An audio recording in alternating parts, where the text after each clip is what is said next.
Hi, I'm Amanda Wade, President of the West Central Chapter of the AAMA. I would like to introduce our second session of our online CEU Opportunities for 2014. Our speaker today is Dr. Lisa McTavish. She studied at the University of Manitoba, Canada, and did her residency at the Indiana University Medical Center. She is currently seeing patients at the IU Health Arnett Medical Office in Rossville, Indiana, and she is here today to help us learn more about sun care and how to better prepare our patients for the summer. Please join me in welcoming Dr. Lisa McTavish. For the about next hour or so, we'll talk about how to take care of yourself, what kind of illnesses occur with overexposure to sun, and then how can we tell or advise our patients to protect their skin and eyes and everything else in the sun. So this guy is a picture of a guy. I thought this is cute. He said, don't use your chest as a beer can holder while sun tanning. Yeah, down there he's got like white spots. And then also too, we'll talk about why is the sun dangerous to our skin. So this is a picture of light rays. Now light produces colors. So when we see, like when I've got on white is all light because you really don't see anything. Blue, it's taking the blue rays and it's reflecting them back.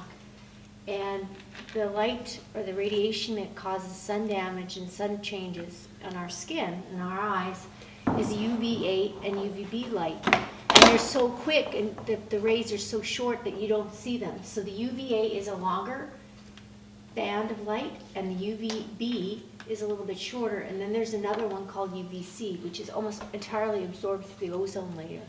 So we don't, unless there's areas where the ozone is really, really thin, I don't think it really affects us, but it can cause radiation damages of the skin. And then the picture on the top is a picture of just of the skin and what can happen. It's like the melanin when we tan. We have more melanin. Our melanocytes are little cells in our skin at the base of the skin that produce the melanin or the pigment in our skin. And some people with darker skin have more of those melanocytes and more melanin, and that's why they're protected more. And then this picture is just how the sun affects your skin by causing skin cancer, by causing the DNA to change in the cells. Okay, so first of all, what is UV index? Because that's what we hear, and our patients will ask us what to do, and it's on the weather charts and weather channel and weather forecasts. What is the UV index? So I really didn't know too much. A lot of this I just had to research myself. So this is a... Hello, I'm Dr. Neil Schultz, and welcome to Derm TV. Every day in the weather report, we hear about the UV index. In the newspapers, we read about the UV index. So what is the UV index? It's simply a calculation which was derived by the National Weather Service and the Environmental Protection Agency to tell us how much damaging ultraviolet light to expect on any given day in every different zip code. The UV index ranges from a low of 1 to a high of 11 or even over 11. And if you want to know what the actual numbers are for each category, you can go to epa.gov/sunwise. But the UV index is calculated on the basis of the amount of cloud cover, the amount of ozone in the atmosphere, and the actual altitude of where that zip code is. Certainly when there are no clouds, all of the ultraviolet light is coming through. But believe it or not, with a completely overcast day, 31% of the damaging ultraviolet still gets through the clouds. When there's more ozone in the atmosphere, that ozone absorbs and neutralizes the dangerous ultraviolet light. When there's less ozone, more UV comes through. And for those mountain climbers and skiers out there, for every 3,000 feet above sea level you are, ultraviolet increases 6%. When you see what the UV index is, don't be lulled into a false sense of security if it's a low UV index, like 1 or 2. Because even on their website, they tell you, with a UV index of 1 or 2, you still need to use sunscreen every day with an SPF of at least 15. Because so much of sun damage, whether it's premature aging or skin cancer, occurs because of the accumulation of small amounts of sun exposure, whether it's 3 minutes or 5 minutes, as well as spending a whole day at the beach. Because of this accumulation, it's really very important, regardless of the UV index, to make sure you're wearing a sunscreen every day with an SPF of between 15 and 30 with UVA protection. But the UV index, I think, is a very helpful measure to remind us every day to wear that sunscreen. Please join me again at dermtv.com. If you have a question, please send it to me by visiting dermtv.com/question. I'm Dr. Neil Schultz, and thank you for watching today.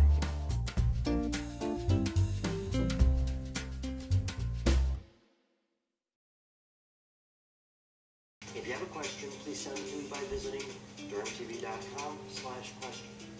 I'm Dr. Neil Schultz, and thank you for watching today. Okay, so we talked about UVA and the UV index. Do any of you look at the UV index? I don't really ever look at it.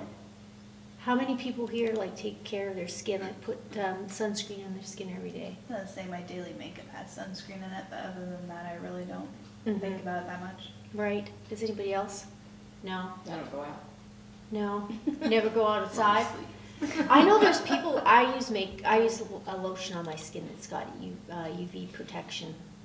So I do use it every day, but because your face is always going to get exposed, even if you don't go out, if you're driving, your hands, your face. So first of all, we'll talk about the UVA light rays. And as you saw in the previous slide, it's the longer rays, and so it doesn't get scattered as much, and it goes deeper underneath the skin. And why I have this slide is tanning beds. They say, well, we don't burn your skin because they have mostly UVA light, but they cause sun damage. And what are things that occur on our skin with sun damage? Like, look at this lady. Remember her? Has anybody ever seen her? She's that lady, that extreme tanner. Look at her. And you'll see that more with people in the South. And look at, that must be a daughter or something with red hair. Yeah. And she's got blonde hair. So you can see, like, this is pre-tan, you know, nice skin, and then post-tan. And I don't know, do any of you use tanning beds? I used to, but it's one of those things. It's kind of like then you think about it and you're like, I probably shouldn't. No, Because right. you do come out and you can automatically tell a difference. And I mean, everybody thinks tan is pretty, which is why they do it. But you can, if you think about it, you're like, you're doing some damage to your skin by doing that. Yeah, well, it's the UVA. That's why you don't burn. You get the tan, but it damages the skin. It causes changes in the skin. And for me, it's really tough, like when I see young women and they don't, you want to tell them, don't go in the tanning bed. And they don't really want to hear it because they don't think anything bad's going to happen. You saw beautiful skin, though. You know, Well, until I keep tanning. yeah, right, yeah. So that's what UVA does, and it can cause skin cancer. I mean, that's what the tanning bed said. The people who own tanning beds said, well, it doesn't cause skin cancer. Well, it can. It goes right down to that dermal, epidermal, subdermal layer where those basal cells, causes basal cell skin cancer. So it does cause skin cancer. So that's UVA. It goes deeper and it causes more of the damage. And then the UVB is what causes what this guy. That's a major sunburn. So UVB doesn't go as deep. So there's the dermis. It's more here. It's a little between the epidermis, dermis. And it goes into that layer, and it definitely causes skin cancer, and it causes sunburns. And they don't really know the reason. There's some reason, or we know something about why it causes burns. It causes inflammatory cells to occur. It causes changes in the DNA of the skin. It causes your melanocytes to produce more melanin. The darkness of your skin will go down because your melanin is a way to protect your skin, so your body responds to it. But it also changes those cells. But it causes this inflammation and sunburn. And we'll talk more about like sunburn later on. And which brings us to our next topic. What skin problems and diseases are caused by sun exposure? Does anybody have any idea? Talked about the one. What is this one? What does she have? What's this? The blister? Yeah, what kind of burn is that then? Third degree? It's a second degree Second? burn. It's like if, yeah, because the blisters, a full thickness would be a 3rd-degree burn, and the sun just doesn't do that. This is a 2nd-degree burn. This is severe sunburn in a baby. And then again, the sunburn in there. So it just makes your skin red. It can burn. You can have a lot of pain, and it causes the skin damage. So here's the treatment. So what are the things that we use to treat sunburn with? When I went on a trip with a bunch of West Lafayette band members and orchestra members, we went to Disney World, and some of them, one was a redhead, and you know, all these kids, it was a nice weather, and a lot of them came back with sunburns, and then they're crying at night. It hurts. So we had aloe vera. How many of you used aloe vera on your skin? Yeah. Does it help? It Yeah. just has that cooling. Yeah, so it cools off the burn. And then the second thing would be anti-inflammatories, because as I said, the sunburn is an inflammation really, and that's why it occurs. So an anti-inflammatory can help decrease the pain better than just plain old Tylenol. And then the third thing is, why did I put that on there? That's Powerade. The electrolytes. Yeah, hydration, because a lot of times what goes along with the burn is some dehydration, and if they're really severe 2nd-degree burns with lots of blisters, you can just see all the fluid that would be under those blisters. Some of them need to be admitted and given IV fluids, because some of them are, of course, are nauseous from all the dehydration and the over sun exposure, so they sometimes need to be admitted for IV fluids.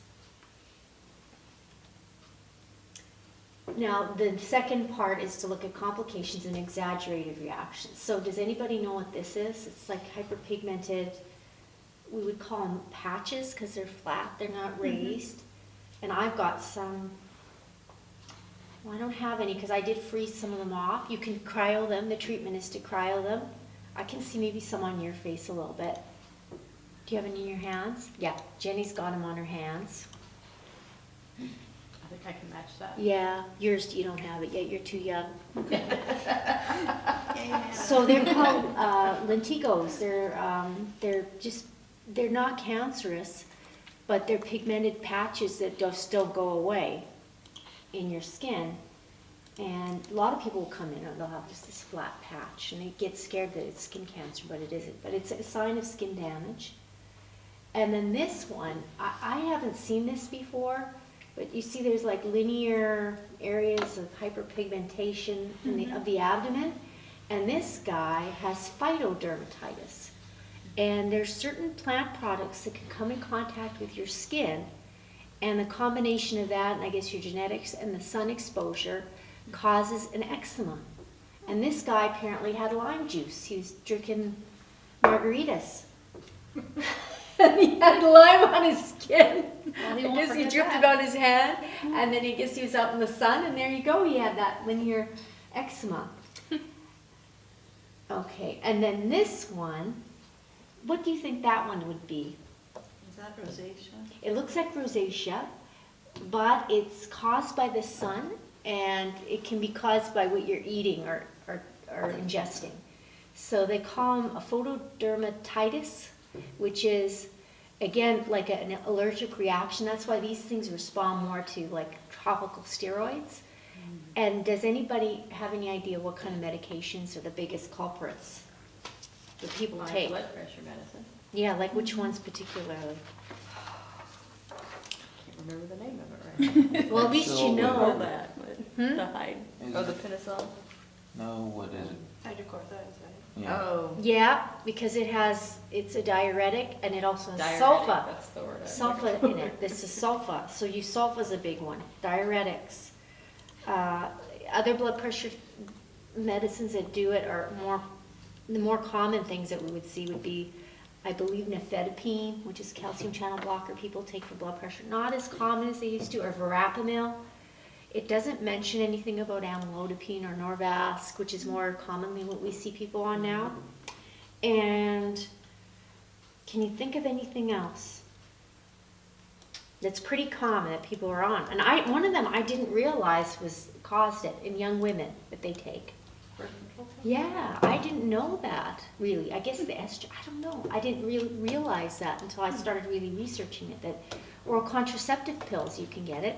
And what's another antibiotic that can really cause a reaction? Yeah, doxycycline. Exactly, doxycycline, yeah.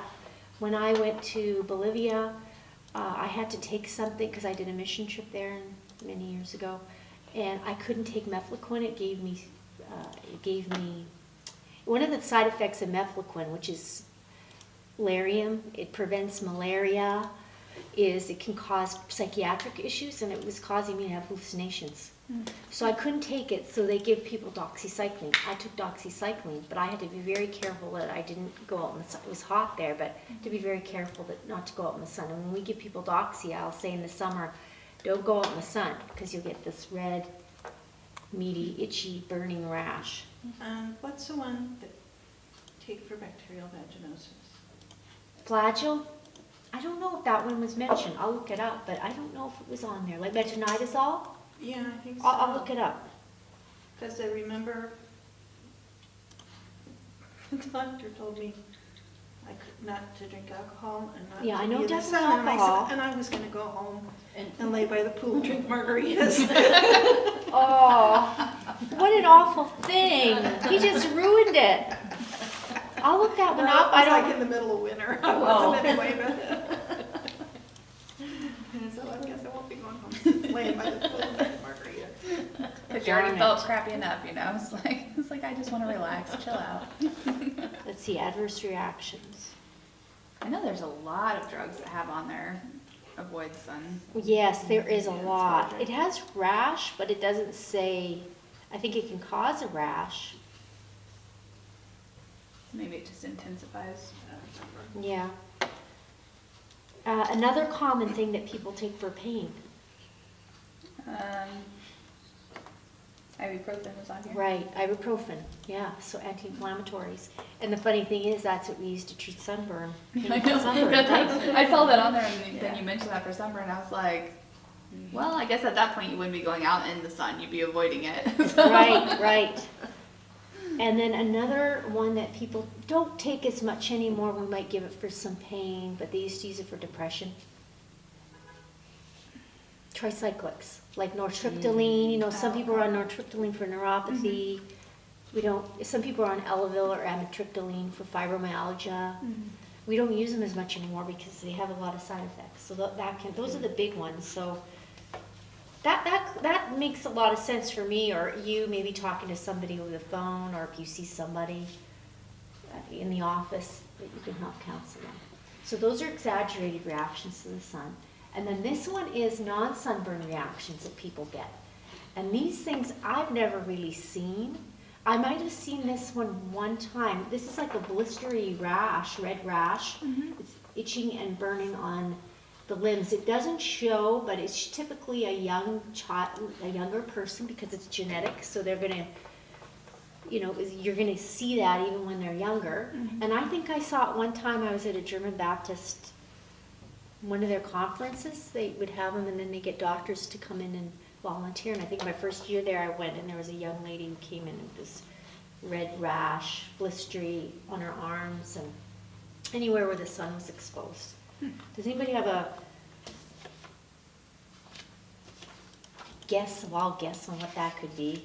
And she's not on any medications or anything else. It's called, have you heard of it before? Polymorphic light reaction. Idiopathic, which means we don't know why it happens. Polymorphic light reaction. Polymorphic means, there's red papules, there's vesicles, there's macules, there's erythema. So it's a lot of different things going on there. Sun exposure. So, and it's a light reaction. And I don't know, I think there's something in their genes, they don't know why that occurs. Treatment is avoidance of the sun, and I bet you steroids would help. It's probably some type of inflammatory mediated thing. Sometimes you'll see this thing. Again, that looks like a rosacea or a puffy thing. And you do see it in some people for some reason. We had one patient, he's redheaded. He has this kind of a thing. I see it. And it is called chronic actinic dermatitis. Chronic actinic dermatitis. Actinic, or we're going to see that later, actinic keratosis are precursors to skin cancer, squamous cell. And they get these little stuck on red. You can see that there's, a lot of erythema, redness, puffiness, all these little raised, little scaly lesions all over their face. It almost looks like it could be like a seborrhea, like a cradle cap on the face type of thing. These people are super sensitive to the sun, and a lot of them get skin cancers. That fellow's had many skin cancers all over his body. Now this one is a kid, but I've seen this in somebody older, and they've got the red rash around like a butterfly rash, just over the nose, and then like a butterfly. So what is that? The butterfly rash, and it's usually associated with some joint problems. In fact, kidneys, heart, typically more in women than men. The butterfly, systemic lupus. Remember the butterfly rash? Yeah. And I did see this in a young lady. She's not my patient anymore. She's about middle age, and she had lupus. And again, it looks kind of scaly, erythematous, red, more like patches. They're not patches, plaques. Plaques are raised, patches are like flat. And, there's nothing around here. Like seborrhea would be more in here. Like it's always in the folds, and this is more outside, so you got that clearing there. So somebody like that, you're going to send them to I'm going to send them to a rheumatologist to get looked at. And then, so that is treating the underlying problem. Those are some interesting things. Okay, so here's some exciting exposure eye diseases. So, does anybody know what this is? Have you ever seen anybody like that? You can see the eyeball, and then there's almost like skin is growing over the medial portion of the eyeball. I've never seen that. When I was in Bolivia, I saw this a lot, because people don't have sunglasses, and they don't have a whole heck of a lot, and there's a lot of wind and sun there, and it's called pterygium, and it literally is a growth, I think, of the conjunctiva right over to the eyeball, and the treatment is to cut that away. And I have seen it maybe once here in some farmers, because they're outside a lot, and wind blowing, and in the sunlight a lot, so that's an eye disorder. That It's one, contained in the eye? yeah. It's not outside the eye, No, it's in the eye? it's just in the eye. It's just like, it looks like the skin's just growing over the eyeball. And if it gets bad enough, they can't see. This is a really severe one. A lot of times it'll just be over here, somebody will come in. Oh, there I saw it a lot though, because they don't have sunglasses. Okay, so what's this thing? Cataract. Cataracts. I didn't know that cataracts were increased sun exposure. That's that I learned. I didn't either until state convention. Yeah. Yeah, I One of the didn't know speakers that. mentioned that too. It's like, huh. And then, what's this, you think? This is somebody who has this illness. That's what they would be seeing. I've heard of that. I can't think of what it is. You have a spot in the middle, you can't see everything. A lot of our older people have it. They get injections, some of them. Oh, that's what I have. It's a blind spot.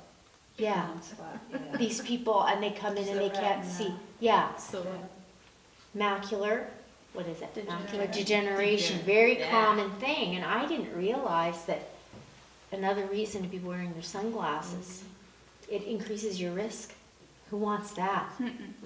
This at least you can fix.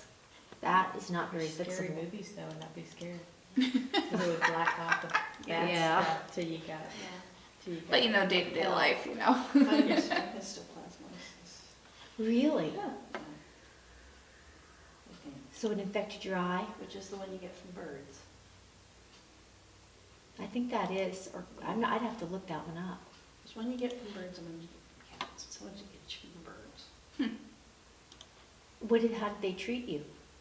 They gave me shots in my eye. Yeah, and you were experiencing that? How old were you? Well, it's been Younger? 5 years maybe. God, that must have been scary. 5 years. Yeah, I think it has Just in been my right eye. 5 years. 5 I years ended ago up now. getting 3 shots in my eye. And you have cats and birds? I thought you just had dogs.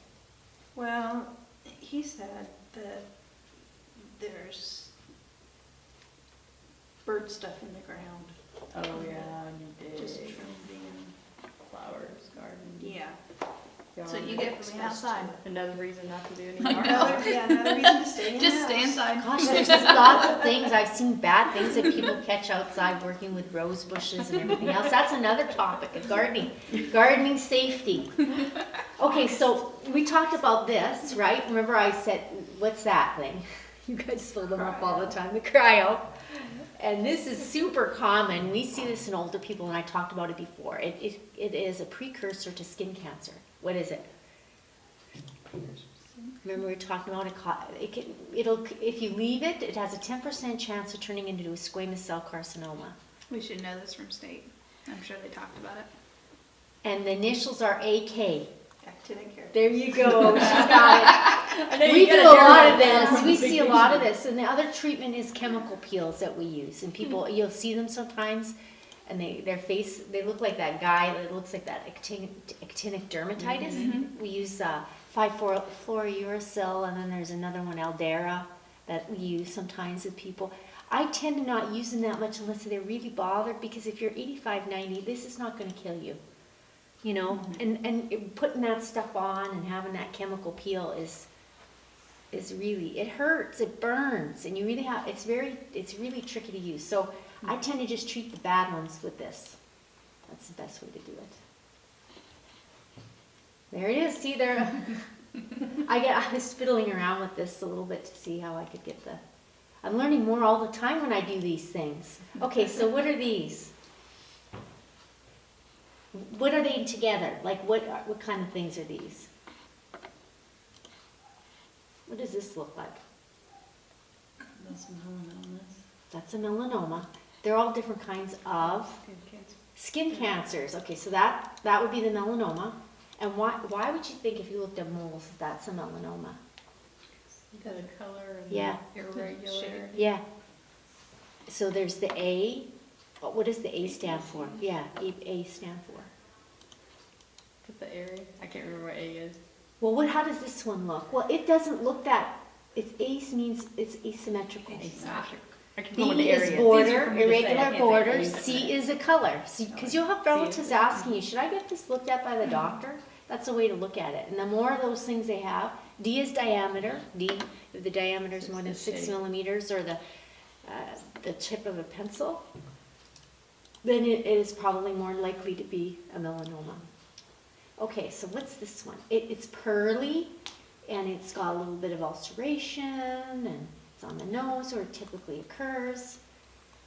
There's no real precursor to this one. Remember we talked about the actinic keratosis leads to the other one? What's this one? You see a lot of older people, and they got Band-Aids all over their face. Right. This is what they have. So what two types are the other two types of skin cancer that aren't as bad? We talked about one. What was the one before we talked about? Jenny, you remember? The actinic keratosis has a 10% chance of turning into what? Squamous cell. So the squamous cell is this one. And squamous cell carcinoma is way more like, if you see it, like look at this thing. I mean, it looks like a big wart. Like it has a lot of keratin, a lot of the crusting. Yeah, it looks like a volcano, right? Basal cell carcinoma has more ulceration. It's more of a tumor, and then it has, the little blood vessels, the pearly borders, the ulceration. It's typically on the nose.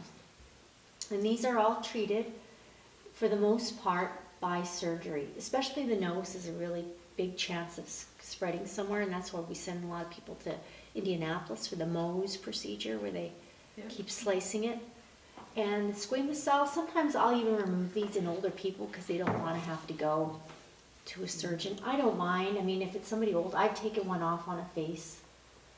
Melanomas, I refer those because they are deadly, and they typically occur in young people, not older people. Skin cancer. Okay, what did I do here? No. Okay, how can patients, now we're talking, okay, so first of all, we talked about why sun damages your skin. We talked about UVA, UVB, C, and what the UVA does, UVB. We talked about what the diseases are, the sunburn, actinic keratosis, the cancers, the exaggerated skin reactions, and and the non-sunburn reactions. And now, finally, this is the most important part, is how do you protect yourself? How do you protect your skin and eyes? And you can kind of tell what this guy's got on, although some things you'll see later on aren't quite right, what he has on.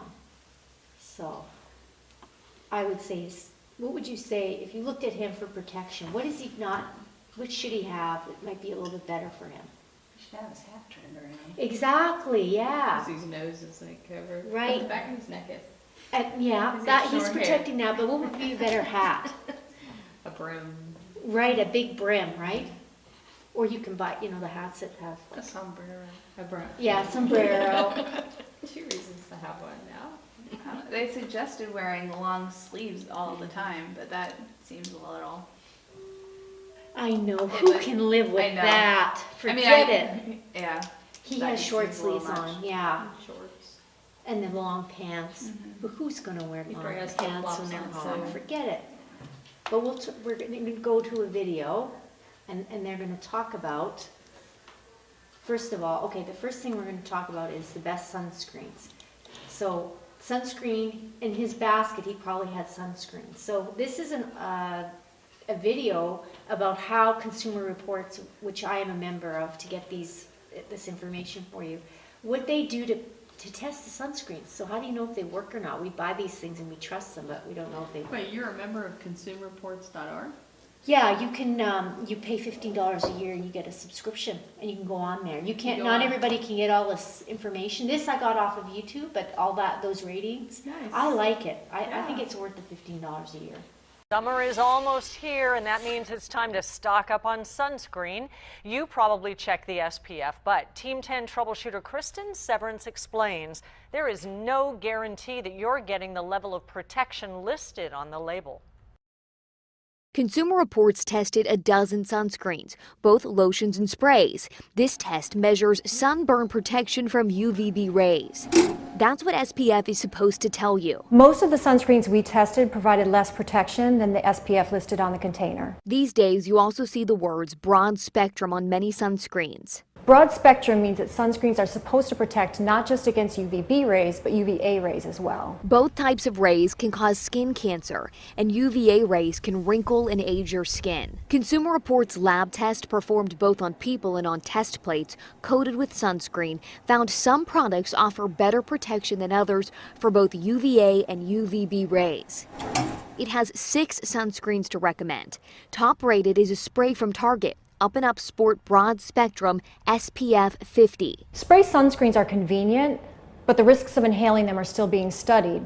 So we don't recommend spraying them on children, and don't spray directly on your face. If you prefer a lotion, Consumer Reports named one from Walmart a best buy. It's Equate Ultra Protection Sunscreen Broad Spectrum SPF 50. It offers better protection than several sunscreens tested that cost much more. The 2 most expensive brands, that was Badger Unscented for $16 and All Terrain Aquasport for $13. They were the most expensive, but they did the worst when it came to SPF ratings. I know, and only 1 active ingredient. So what SPF does Consumer Reports recommend? I know they're always changing it, right? So last year it was SPF 30. This would have been fine. Now it's SPF 40. And also look for the words on the bottle: broad spectrum and water resistant. Oh, so it really does matter. It does. Good advice. Thank you.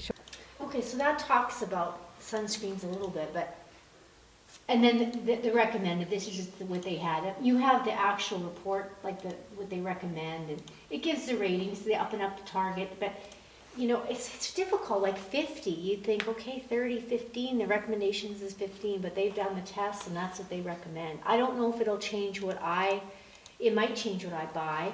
I'll probably look for this Target brand one to use. But sunscreens work in a lot of different ways. How are some of the ways you think they work? Well, you put down several, but I guess I've never really studied it, so I don't know for sure. But I did all of the above, which was the absorbing, reflecting, and scattering, but I have no clue if that was right. It is right. It's Okay. all of them. They do all of it. And what do you think? The one, like the white, remember you used to buy the white chalk to put on your nose and everything? the volleyball almost? players, The zinc. the beach volleyball players. So the how that one lifeguards. works is I believe it reflects. But a lot of these absorb it or scatter it. And then there's actually, like, now you can buy the zinc. It's usually labeled for sensitive skin, and it is you can buy CVS brand, or it's called Copper Tone Sensitive Skin. My mother likes it because she's got problems with her skin. And it's just it's ground down zinc. And some people are saying, well, that, if you read the report, Consumer Reports is saying it might affect reproductive health. Well, she's older, so it doesn't really matter, but you might be more concerned if you have a young child to smear that on their body. But I like that one too, because the other thing is as you're younger or older, you don't want to get pimples, breakouts, younger people. So the zinc ones tend to cause less breakouts, so that's the reflective one. But they, as you can see, they contain all, like this Target one contains 1, 2, 3, 4, 5 different things in it. So a lot of them contain more than one thing. So it's tricky when you go out there, but I'd probably go to Target and buy this one. It's only $6.84. I like the Up and Up Target, but they don't make it anymore for dandruff. Their shampoo, that was their knockoff of Selsun Blue, that's the best, but sometimes it's hard to find that stuff. Okay, so we're going to talk a little bit more about sunscreen and how to apply it, because, how often should you apply it? When should you apply it? How much should you apply? Those things. So we're going to do another video about that. This is from Australia, because why do you think Australia would be a place where people get sunburned a lot? Australia, New Zealand. More sun time, don't they? It's where they're located. Exactly, With it's the where they're equator located. and It's the- this, exactly, the sun doesn't have as far of a distance. That's why also when you're up high in the mountains and things like that, if you're skiing That's or... why skiers get windburnt and sunburned. Yeah, and they're reflecting, right? Water reflects the rays back, the UVB reflect back. So they have a lot of, they're close. When I was in New Zealand, I'd burn I did some work there, and you'd burn just in a second. So they're really into educating people about sunscreen. Most Aussies apply too little sunscreen for full sun protection. There are heaps of different types of sunscreens on the market, but the same rules apply for all of them. Apply your sunscreen 20 minutes before going into the sun. Just over 1 teaspoon, that's about 6 mils, for each leg, for the front of the body and for the back of the body.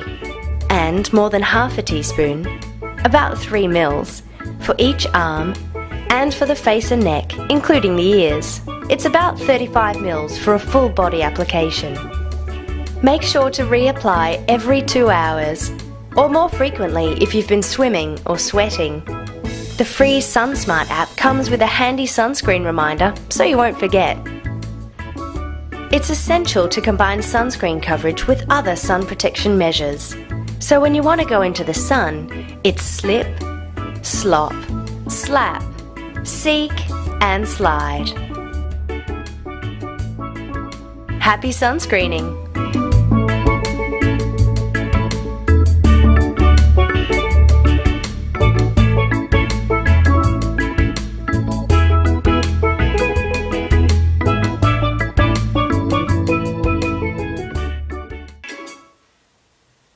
I found this interesting about the sunscreen. This is a slide that shows the different SPFs and how much SPF, what SPF means is how much it blocks of the sun rays, percentage.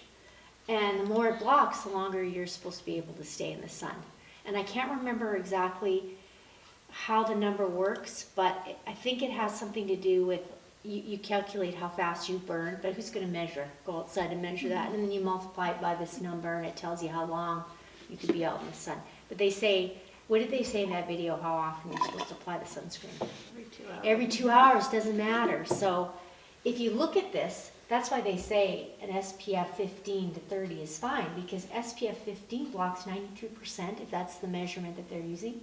30 is 97, 50 is 98. So you can see you don't really, unless, although the Consumer Report says differently, it shouldn't be very much difference between 15 to 30. But it's interesting that scientific research on those sunscreens says you need to be 50, and then the year before it said 40. So that's why that Consumer Reports is a good thing, because you'd hope that it would be equal. It's supposed to be equal, but I guess it isn't when they really test it. Okay, so what did they say? They said, what was it, slip, slop, and slide, or something like that. Slap. They have a slap. That was the hat. Okay, so slap is a was the hat. glasses, wasn't it? That's the glasses, so this is sunglasses. And they're really, you have to be careful with the sunglasses, and it doesn't necessarily mean the darker is better. You gotta look at what it says for the UVA. You want both UVA and UVB protection, and you also, I think it's like 400 or something, there's a measurement that, in your answer key, it'll tell you about how you should be looking for sunglasses, but you want UVA, UVB, and then there's polarized and non-polarized. And does anybody know the difference between polarized and non-polarized? Is that how they work? Mm-mm. Well, polarized, what they do is they take the sun and they put it through little holes. So I guess it cuts down the amount of sun coming into your eyes because it has to come in straight. And it decreases reflection. So people on the water and skiers, if you're driving a car, I like polarized. I always buy polarized lenses, and they tend to be a little bit more money. Their problem though is if you're looking at a GPS or looking at your phone, it can be a little bit more difficult to see it. I don't notice that myself. I like polarized lenses. Yeah, I've heard of that. Yeah. You can't see certain screens when you have those.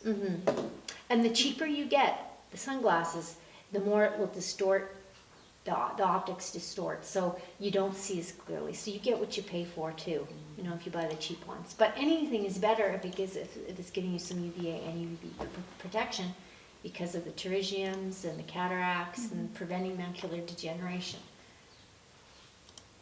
And they say kids, it's even more important with little kids. Although, how do you keep sunglasses on? Hats are probably better for them. Sunglasses. And then this guy we talked about, this guy's better outside. So what about his clothing? We noticed that with his hat. That's a nice hat. Wide brimmed, covers the whole face. What about the color? Is that a better color, or should he be wearing white? It's kind of in the middle. Is darker colors better than lighter colors? I like the lighter colors are better. Well, actually, they're not as good. I thought so too. Yeah. I learned about that because I figured, okay, well, it's reflecting, but the light lets the light in. Light lets light in. So darker colors are better. Tightly woven is better. Yeah. So this guy's got a nice bright color. My husband had melanoma, and I told my sister to buy him. They're called UVA shirts. You can buy them. And they have UVA protection because a white t-shirt won't protect you. You got to put sunscreen under it. But these shirts are used by people that do water skiing, and they're special. And in fact, when you see my niece water ski, she wears a long sleeve one because she's out in the sun so much, and they have UV protection. And I told my sister, maybe you could get a lighter shirt colored, but she couldn't get them in light. And now I understand why, because of course they're not going to protect you as well. They need the darker color to protect your skin, but of course it's hot. But a lot of these materials now suck the sweat away. So he's got his darker UVA, UVB protected shirts, and you can buy them. And what do you notice, what are these people doing here with the baby? They're outside, but they're still under a shelter. Yes. So this is a common question people ask you. When is it safe? When is it okay, like, for the baby to be using sunscreen? I thought 1 week was a little excessive, but Maybe Well, it shouldn't be in the sun. I know. 1 week old. Right. Should be Right. in Not the even house supposed to take rocking them it. out for 2 weeks. That's right. Well, they're not supposed to use sunscreen until they're 6 months. 6 months. So you have I was to do thinking this. hair, or whatever they You gotta say, put him running in the, training. the stroller that's covered and everything, and so this is a good thing. This baby looks less than 6 months, maybe, I don't know, close to 6 months, so I couldn't find any pictures of babies in a stroller, so. I know when you go places and you see babies are not covered up. We was somewhere walking around and this kids, where were we? But they had, we was at an auction outside. It was like a real estate auction outside, walking around looking at stuff. And this lady had this baby, and just hold it like this, run around, and just had a diaper on. I'm like, okay. I'm all covered up, like, I don't want the sun on me. I know, and how about these people who take their kids to the tanning bed? Are they nuts? You see that, it's crazy. You see these little girls tanned up. Oh, on the It's absolutely On that- crazy. what's that baby There's a whole show? high school. Toddlers and tiaras. Yeah, a they lot of spray theirs were tan 'em. spray tan, But but who still. knows, that's school. probably, I'd have to look that up, but I probably would think that wouldn't be very good either. The chemicals. Yeah. But yeah, the whole middle school, all the girls were going tanning before they went to spring break because they were all going down south. Oh, that was And they're- another thing. and they're you had paying in The here. base Sign-in tan, form. we're gonna Yeah. talk about Yeah. that, yeah. Yeah. Now, has anybody here had skin cancer? No, Not yet. well, that's good. I haven't either. so This I is don't real think wood this- too. I think this is real wood. Yeah, This is yeah. like 25, 30 years old. I think this is real wood. Does anybody have any questions before we go through the answers on the quiz? Okay.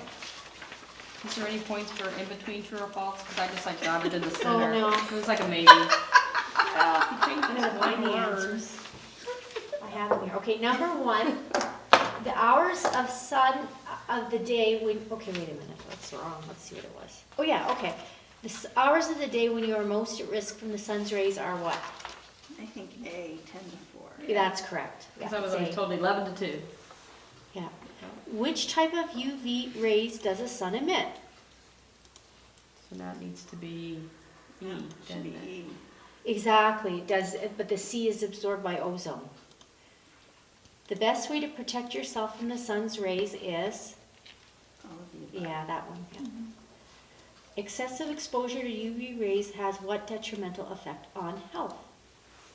All of the above. Right. That's one thing I didn't mention, and they didn't show there, is you can get chapstick with UV protection Yeah. too, or you put that stuff on your lips, so. How many of you do apply your sunscreen every 2 hours? I don't. I need to. I don't think I'm ever out for more than 2 Really? Well, I used to do a lot of sunscreen until that one tennis player died. She suffocated because she had so much sunscreen on. Really? It was Wow. back in the 70s or something. How So did I that don't do a happen? lot anymore. She must Maybe it have was how stuffed thick it up her she put- nose. Yeah, so. I don't know. Or maybe there was a So I'm chemical real thing. careful. Delete Okay. that. No editing. The UV index is, which one is it? I did the B. Yeah, that's right. B? Mm-hmm. Yeah, I thought it was D.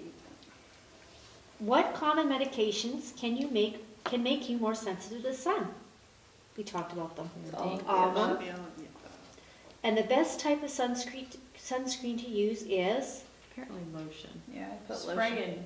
Yeah, You but might you heard what inhale. they said on that video, right? They had everything there. They said Yeah, anything. did. Anything? So Okay. all of them are good. And you might use a gel on your face. You might have 3 different kinds depending on what you like. I don't Well, that's what know. I picked, and I thought, oh, you're not supposed to spray it. Oh, you're not supposed to. Well, the only time you're not supposed to spray is with babies. Yeah, they Okay. said kids might get. Yeah. Inhale. Yeah. You know I to might not inhale. breathe it. Okay, so sunscreens work by Oh. right everything. Which of these clothing choices offers the best protection and comfort from UV rays? C. Yeah. Yeah, you're right. That's it. And that's part of the problem is sometimes people will feel cool because it's a different kind of radiation. Like on a cloudy day, you feel colder because there's a type of ray from the sun that causes heat. That's absorbed through the clouds, but the UVA and B aren't as much. 30% I think can still come through. I don't know. I always heard that you're more likely to get a sunburn on a cloudy day, but it's probably because you don't put anything on. Exactly, you are Because you because just you're assume that. yeah, and you're not hot, so Yeah. you're not seeking shade. That's probably why. Yeah. If you work outdoors or otherwise spend a lot of time in the sun, which type of hat offers the best protection from UV rays? Canvas with Right, yeah, Those poor bike riders. I never thought of that. yeah. They got They holes. get that little, yeah, with their nose in They're covered. little vents and no nose. So true or false, when ultraviolet or UV index is low, it usually takes unprotected skin a few hours to burn. True or false? But true. Yeah. I put true because the index is low. Mm-hmm. So Right. it should take But longer. actually, it's But I false. think It's a it's trick wrong, yeah. question. It's a trick question. It's true. When the UV index is 10 or higher, you can burn in 10 minutes if you have fair skin. That's, I guess, why they say that. This, wait a minute, no, I'm sorry. Unprotected fair skin will burn in only 60 minutes, even when the UV index is 1 or 2 out of 10. That's why they're saying that you should just put the sunscreen on anyway when you're going outside, or protect yourself. So actually, you can burn in 1 hour, not a few hours. Okay. So it is. It's false. Number 11. Because it should be in an hour instead of a few hours. A few hours. Okay, when ultraviolet or UV index is high, your skin can burn in as little as 10 to 15 minutes. True. That's true, yeah. You should apply sunscreen 20 to 30 minutes before going outside. True. Yeah. You skipped 13 though. Oh, That is Oh, true, yes, but that's what's right. even on a cloudy day? Yeah, we talked about that. even on a cloudy day, your skin can be exposed to all the sun's UV rays. Yeah, that's right. That's why you can burn. Yeah, and you know, why do they say 20 to 30 minutes? Why do you think they say 20 to 30 minutes? Why do you have to put it on? Give it time to actually absorb. a little. Exactly, because some of them work by absorbing into your skin and absorbing the light rays, so it won't work right away. But if you forget, it's better to put it on when you're in the sun than not at all. Right. Okay, 15. okay, 15. You should reapply sunscreen during the day based on how fast your skin burns when it's protected. Unprotected, sorry. What did they say? False. False, right, it's every 2 hours. Babies can and should start wearing sunscreen a week after birth. False. False, so it'll be 6 months. You should use only sunscreens with a broad spectrum protection. True. That's true. UVA rays are what gives you sunburn, and UVB rays are responsible for wrinkling, sagging, and other signs of sun damage. Remember we talked about UVA. True. Actually, UVA rays are the longer rays, so they go deeper into the skin, and so they cause more of the damage. Oh, okay. So it's false. It's a hard one. It's backwards, isn't it? It's getting you to really think. Yeah. I got all these wrong first time I did them. Okay, a base. You hear this a lot. A base tan. I'm going to the tanning bed. Prevents the sunburn. I think that's false. It's false. Doesn't matter. Because those B rays cause the inflammation in the skin, and you're still They going to sure burn. advertise that a lot, though. Yeah. Darker lenses, sunglasses are safer than better than lighter lens sunglasses. False. Because you can see people wear those yellow ones too. Lighter clothing protects you from the sun better than darker clothing. False. Always misconceptions. Yeah, you can stay in the water twice as long with water resistant, resistant sunscreen as you can with waterproof. Hello? You can stay in the water twice. Oh, I made a mistake there. I gotta fix that. I did it twice. I got to copy in the water twice as long with water resistant as you can with waterproof. True or false? They've got a little photo studio there. What you guys have? I had true, but I don't think it is. Yeah, I got that one wrong too, because it's a trick question. Water resistant is not going to be as good as waterproof. Okay. You can buy Okay. waterproof, and you still can't stay in the sun. Okay. I mean, in the water Appreciate twice as that. long. You still got to apply it every 2 hours. Yeah. So it's false. False. All right, so Slip, slop, slap, seek and slide. Have fun outside, but don't get fried. Slip on a shirt, slop on sunscreen, slap on a hat, 6 shade, slide on sunnies. Simple as that. Slip, slop, slap, seek and slide. Have fun outside, but don't get fried. Slip, slop, slap, seek and slide. Hello, I'm Dr. Neil Schultz.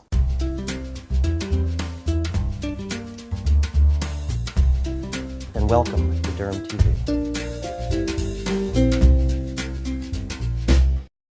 In this segment of DurhamTV.com, I'm going to help you choose the correct sunscreen to protect your skin.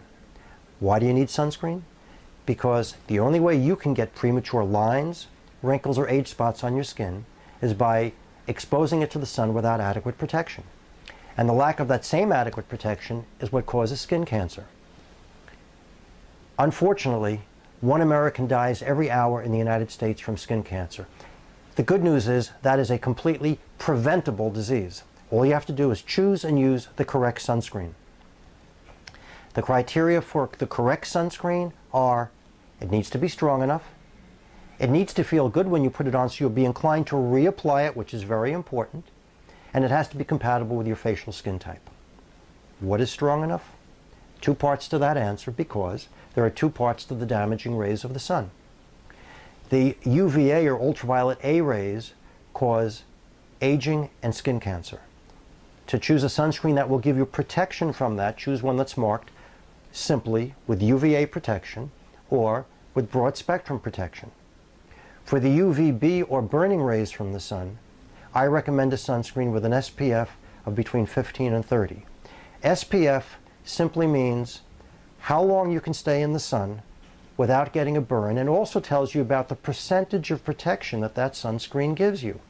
So an SPF of 15, if it takes you 10 minutes on a nice summer day to develop a burn in the sun, an SPF of 15 will allow you to stay in the sun for 10 times 15 or 150 minutes, 2.5 hours. And it also will give you 88% protection from those burning rays. Similarly, an SPF of 30 allows you to stay in the sun for 300 minutes, almost 5 hours, and gives you 95% protection from the burning rays of the sun.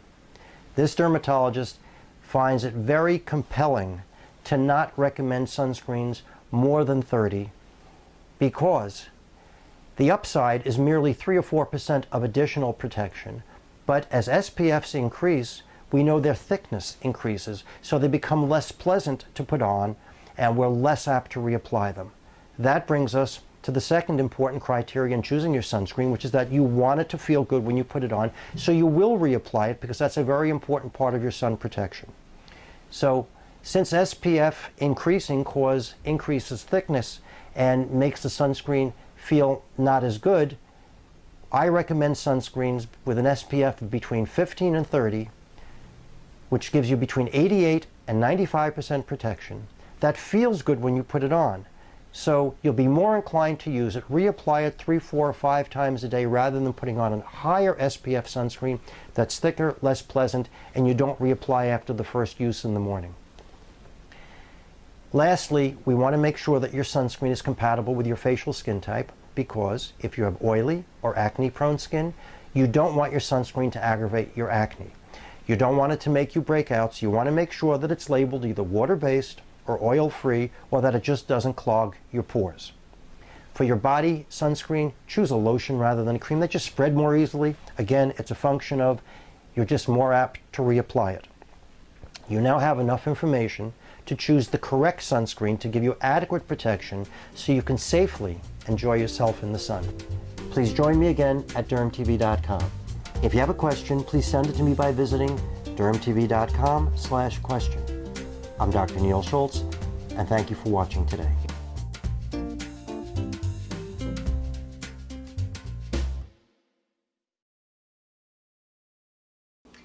Now that you've completed the viewing of our presentation, we have a quick survey for you to take to earn your CEU. Thank you for viewing our presentation and have a great day.